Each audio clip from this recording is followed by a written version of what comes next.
नमोऽस्तु सूर्याय सहस्ररश्मये सहस्रशाखान्वितसम्भवात्मने सहस्रयोगोद्भवभावभागिने सहस्रसङ्ख्यायुगधारिणे नमः।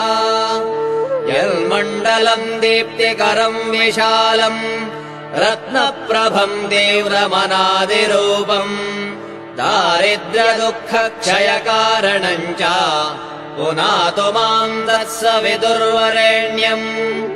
यन्मण्डलम् देवगणैः सुपूजितम् विप्रैः स्तुतम् भावनमुक्तिकोविदम् तम् देवदेवम् प्रणमामि सूर्यम् पुनातु माम् तत्सवितुर्वरेण्यम्। यन्मण्डलम् ज्ञानघनम् त्वगम्यम्